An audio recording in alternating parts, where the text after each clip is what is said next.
Hey man, Todd with Empowerment Coaching, life and career coach.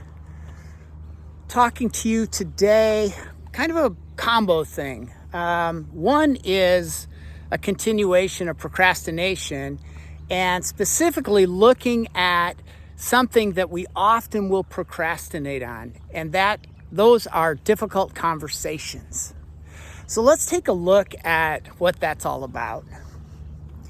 So oftentimes when we want to have a difficult conversation and it's not happening, there's three reasons.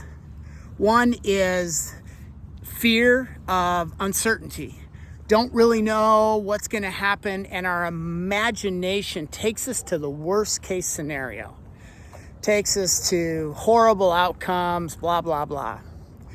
And I would invite you, when you have the fear of uncertainty, just trust that you will respond in the moment. And I believe if you come from it in the right place, the right way, you'll manage yourself through it. So one of the causes of procrastination with a difficult conversation is fear of uncertainty. The other is fear of conflict. I think most people don't want to engage in conflict of some sort. However that comes about. We're programmed, we're raised, whatever.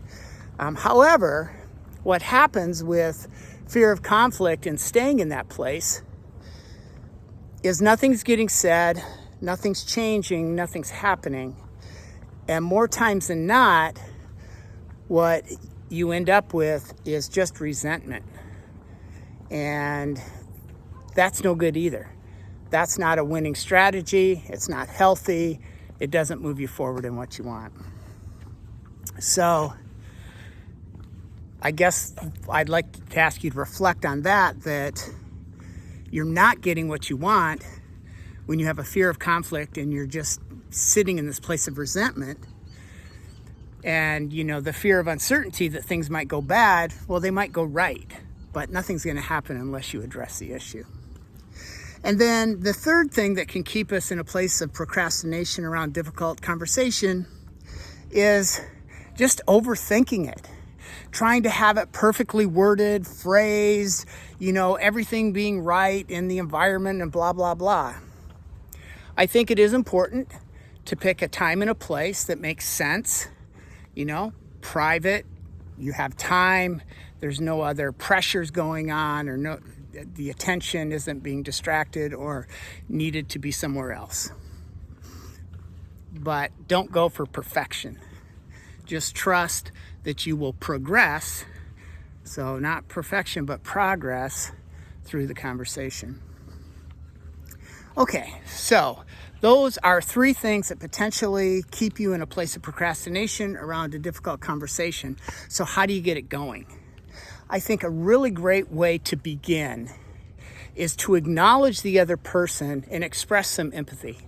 Hey, I want to talk to you about X, and I know that this may be a really difficult topic for you to discuss, but I value you, or you're important, or I respect you, and I believe it's something that would benefit us if we have the conversation. However you need to word it, but what you want to do is identify and acknowledge the other person in the conversation and how they might be feeling about going into it. And I think what happens is it decreases the sense of defensiveness that occurs. Okay?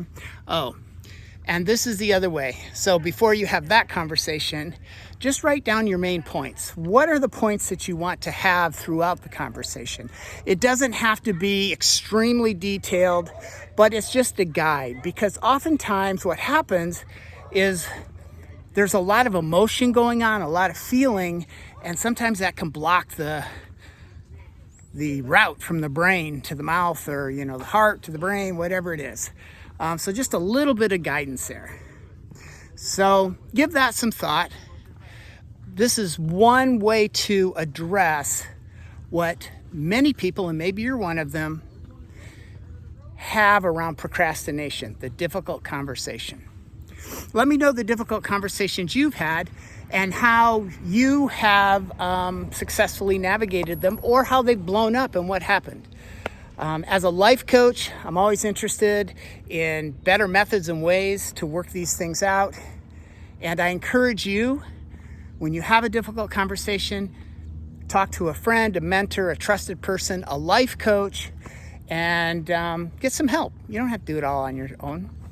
All right, I'm Todd with Empowered Men Coaching. You guys have a great day. Ciao.